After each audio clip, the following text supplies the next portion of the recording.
राजकारण म्हणजे काय? फक्त निवडणुका जिंकणं आणि हरणं? नाही. खरं तर राजकारण म्हणजे गव्हर्नन्ससाठीचं डेटा इंजिनिअरिंग.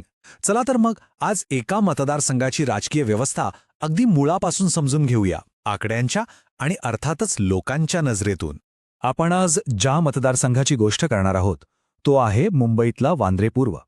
हा फक्त एक विधानसभा मतदारसंघ नाहीये. हे मुंबईच्या धगधगत्या वास्तवाचं एक लहानसं रूप आहे. इथे एका बाजूला टोलेजंग इमारती आहेत आणि त्यांच्याच सावलीत वस्त्यांची स्वप्न आणि त्यांचा संघर्ष दोन्हीही एकत्रच नांदताना दिसतात. म्हणजे बघा, वांद्रे पूर्व हे फक्त एक नाव किंवा ठिकाण नाही, ही एक जिवंत, श्वास घेणारी व्यवस्था आहे. एकाच ठिकाणी दोन वेगवेगळी जगं वसलेली आहेत. एकीकडे उंच इमारतींमध्ये पाहिलेली स्वप्न आणि दुसरीकडे चाळी वस्त्यांमधला रोजच्या जगण्याचा संघर्ष. आणि याच विरोधाभासातून या मतदारसंघाची खरी ओळख तयार होते. आता आकड्यांवर येऊया. 2024 नुसार इथले मतदार किती आहेत? तब्बल 2,47,639. हा आकडा फक्त एक संख्या नाही, तर या मतदारसंघाची ताकद आणि त्याची गुंतागुंत दोन्ही दाखवतो. विचार करा, इतक्या मोठ्या आणि वेगवेगळ्या प्रकारच्या मतदारांपर्यंत पोहोचणं हे कुठल्याही पक्षासाठी किती मोठं आव्हान असेल. आणि ही गुंतागुंत येते कुठून? तर इथल्या सामाजिक विविधतेतून. इथे तुम्हाला मराठी भाषिक हिंदू भेटतील, दलित बांधव आहेत, मुस्लिम समुदाय आहे आणि हो, देशभरातून आलेले स्थलांतरित नागरिकही आहेत. म्हणजे बघा, वेगवेगळ्या भाषा, वेगवेगळ्या संस्कृती, सगळ्या काही एकाच ठिकाणी एकवटलेलं आहे. आणि हीच विविधता इथल्या राजकारणाला एक वेगळीच खोलवरची धार देते. मग हे सगळे लोक बोलतात कशाबद्दल? त्यांच्या समस्या काय आहेत? बघा, या केवळ तक्रारी नाहीत, तर एका प्रचंड दबावाखाली असलेल्या व्यवस्थेतून येणारे सिग्नल आहेत. रोजची ट्रॅफिकची डोकेदुखी, धोकादायक बांधकामं आणि कधीही घर तुटेल याची भीती. नुकतंच नाही का 45 झोपड्यांवर कारवाई झाली? गटारं तुंबलेली, वाढती गुन्हेगारी, हे सगळे मुद्दे लोकांच्या जगण्यावर थेट परिणाम करतात. चला, आता या सगळ्याला आकड्यांच्या चष्म्यातून बघूया. कारण प्रत्येक आकडा एक गोष्ट सांगतो आणि एक महत्त्वाचा राजकीय संकेतही देतो. ह्या आकड्यांमधला पहिला आणि सगळ्यात मोठा सिग्नल आहे प्रचंड अस्थिरता, म्हणजे व्होलॅटिलिटी. तुम्ही इतिहास बघा. 1995 मध्ये भाजप, मग काँग्रेस, मग शिवसेना, लोकांनी कधीच कुणाला कायमची खुर्ची दिली नाही. यातून एक गोष्ट अगदी स्पष्ट होते: सत्ता ही लोकांकडून काही काळासाठी घेतलेली असते, ती कायमची नसते.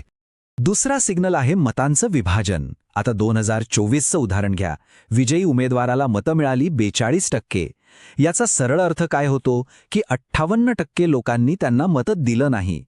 मतं इतकी विभागली गेली की विजयाचं अंतर फक्त 11,000च्या आसपास राहिलं. असा जनादेश जेव्हा मिळतो तेव्हा सत्तेत आलेल्यांना सतत स्वतःला सिद्ध करत राहावं लागतं. आणि आता तिसरा आणि माझ्या मते सर्वात महत्त्वाचा सिग्नल, मतदानाची कमी टक्केवारी. साधारणपणे निम्मे मतदार मतदानाला बाहेरच पडत नाहीत. मग ही उदासीनता आहे की व्यवस्थेवरचा अविश्वास? हा प्रश्न सगळ्याच राजकीय पक्षांसाठी एक मोठं आव्हान आहे. आणि इथेच संविधानाने दिलेला प्रत्येकाच्या प्रतिष्ठेचा आणि माहितीपूर्ण चर्चेचा अधिकार महत्त्वाचा ठरतो. प्रत्येक मत हे एक मत असतं आणि ते व्यक्त करण्याची जबाबदारी जेवढी नागरिकांची आहे, तेवढीच ती संधी निर्माण करण्याची जबाबदारी व्यवस्थेची सुद्धा आहे. तर मग प्रश्न असा आहे की ही अस्थिरता येते कुठून? हा मतदारसंघ इतका सतत का बदलतो? याची उत्तरं वरवरची नाहीत, ती इथल्या सामाजिक आणि राजकीय रचनेच्या मुळाशी दडलेली आहेत. चला तीच शोधूया. बघा, या अस्थिरतेची साधारणपणे 4 मुख्य कारणं आहेत आणि ती सगळी एकमेकांत गुंतलेली आहेत.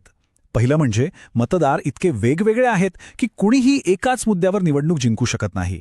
दुसरं, इथे पक्षापेक्षा स्थानिक नेत्यांचा आणि त्यांच्या घराण्यांचा प्रभाव जास्त चालतो. तिसरं, मतदार मागच्या 5 वर्षात काय झालं यापेक्षा आज काय महत्त्वाचं आहे यावर जास्त लक्ष देतात. आणि चौथं कारण म्हणजे वोट कटर उमेदवार, जे मतांची अशी काही विभागणी करतात की मोठमोठ्या प्रस्थापितांचे हिशोध चुकतात. आता हे आकडे बघा. ही निव्वळ आकडेवारी नाही, ही मतदारांच्या बदलत्या स्वभावाची कहाणी आहे.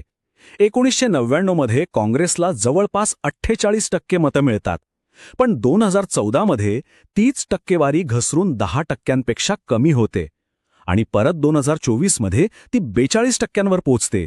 यातून काय दिसतं? हेच की इथला मतदार प्रचंड व्यवहारवादी आहे. तो कुठल्याही पक्षाशी भावनिक नात्यांनी बांधलेला नाही. ज्याच्याकडून काम होईल असं वाटतं, कौल त्याच्याच बाजूने झुकतो. थोडक्यात सांगायचं तर या सगळ्या आकड्यांमधून एकच गोष्ट समोर येते. इथल्या मतदारांची निष्ठा ही सशर्त आहे. ती कामगिरी राजकीय आघाड्या आणि राज्याच्या राजकारणात काय सुरू आहे यावर अवलंबून असते.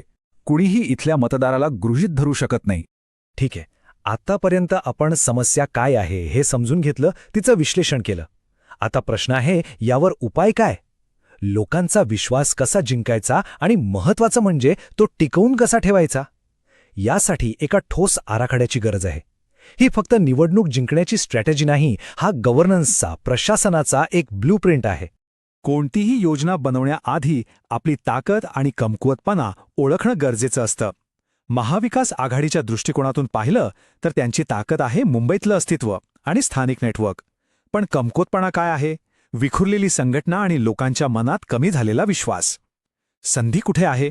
लोकांमध्ये सध्याच्या व्यवस्थेबद्दल एक प्रकारचा थकवा आहे आणि शहरी समस्यांवर लक्ष केंद्रित करण्याची मोठी संधी आहे. पण त्याचवेळी समोर एक सुसज्ज विरोधक आणि ध्रुवीकरणाच्या राजकारणाचा धोकाही आहे. तर या सगळ्या आव्हानांना तोंड देण्यासाठी एका चौफेर, एका समग्र दृष्टिकोनाची गरज आहे. आपण याला चतुर्मुख सिद्धांत असं नाव देऊया. ही एक 4-स्तरीय रणनीती आहे जी सार्वजनिक सेवेच्या 4 सर्वात महत्त्वाच्या पैलूंवर काम करते. या सिद्धांताचे 4 चेहरे किंवा पैलू आहेत. पहिला, निवडणुकीचा चेहरा, म्हणजे लोकांसोबत थेट संपर्क आणि विश्वास निर्माण करणं. दुसरा, संघटनात्मक चेहरा, म्हणजे मतदानाच्या दिवशी लोकांना घराबाहेर काढण्यासाठी एक शिस्तबद्ध टीम तयार करणं. तिसरा चेहरा आहे कथानकाचा चेहरा, म्हणजेच विकासाची एक अशी गोष्ट लोकांपर्यंत पोहोचवणं ज्यावर त्यांचा विश्वास बसेल. आणि चौथा, संसाधनांचा चेहरा, म्हणजेच लोकांची शक्ती, म्हणजे स्वयंसेवक आणि कमी खर्चातलं तंत्रज्ञान यांचा प्रभावी वापर करणं. आणि इथे एक गोष्ट लक्षात ठेवली पाहिजे की लोकांपर्यंत पोहोचताना त्यांच्या वैयक्तिक माहितीचा आदर करणं अत्यंत आवश्यक आहे. भारताच्या नवीन कायद्यानुसार कोणत्याही व्यक्तीची माहिती वापरण्यापूर्वी त्यांची स्पष्ट संमती घेणं बंधनकारक आहे. लोकांचा विश्वास जिंकण्याचा हाही एक महत्त्वाचा भाग आहे. पण हा सगळा आराखडा कागदावरच राहील जर त्याला राबवणारा चेहरा योग्य नसेल तर. मग उमेदवार कसा हवा? तरुण हवा, स्थानिक हवा, लोकांना आपलासा वाटणारा हवा, जो सहजपणे मराठी, हिंदी आणि उर्दू बोलू शकेल. चारित्र्य स्वच्छ हवं, लोकांमध्ये सहज उपलब्ध होणारा आणि पाय जमिनीवर असलेला. थोडक्यात सांगायचं तर लोकांना आता फक्त नेता नकोय, त्यांना आपला माणूस हवाय. आता या रणनीतीला जोडूया प्रत्यक्ष धोरणांशी. कारण शेवटी मतदार स्ट्रॅटेजीला मतं देत नाहीत, तर त्यांच्या आयुष्यात काय बदल होतोय याला मतं देतात. म्हणजे लोकांच्या तक्रारींचं रूपांतर हमीमध्ये करायचं. रस्त्यांची समस्या आहे तर लास्ट माईल कनेक्टिव्हिटीची हमी, घराची असुरक्षितता वाटतेय तर सन्मानजनक पुनर्वसनाची हमी, ड्रेनेज, कचरा यांसारख्या सुविधा नाहीत तर सेवा स्तराची हमी, आणि गुन्हेगारीची भीती आहे तर कम्युनिटी पोलिसिंगची हमी. ही फक्त आश्वासनं नाहीत, हा शहरात राहणाऱ्या प्रत्येक नागरिकाला त्याचा मूलभूत सन्मान परत देण्याचा प्रयत्न आहे. तर आपण या विश्लेषणाच्या समारोपाकडे येतोय. वांद्रे पूर्वमधलं हे जे आव्हान आहे ते खरं तर धोका नाही, तर एका नव्या प्रकारच्या नेतृत्वाला संधी आहे. आणि ही संधी केवळ बोलून नाही तर लोकांची सेवा करून आणि त्यांचा विश्वास जिंकूनच मिळवता येईल. जाता जाता एक प्रश्न विचार करायला हवा. एखाद्या मतदारसंघाची ही जी अस्थिरता आहे ती एक धोका आहे की तिथले लोक जास्त जागरूक आहेत, ते प्रत्येक गोष्टीवर लक्ष ठेवून आहेत याचं लक्षण आहे? मला वाटतं असाच जागरूक मतदारच खऱ्या अर्थाने चांगल्या प्रशासनासाठी सर्वात मोठी संधी असतो. आणि म्हणून या संपूर्ण विश्लेषणाचा सार एकाच गोष्टीत आहे. जनादेश हा कमवावा लागतो. तो आवाजाने नाही, सेवेने मिळतो. तो लोकांना तोडून नाही तर एका उद्देशाने जोडून मिळतो. जर तुम्हालाही लोकाभिमुख नेतृत्व करून तुमच्या मतदारसंघाचा विकास करायचा असेल तर blueprintstrategies.ai शी mgr@blueprintstrategies.ai वर संपर्क साधा किंवा 0800 402 14 602 या क्रमांकावर कॉल करा. उद्देश राजकारणापलीकडे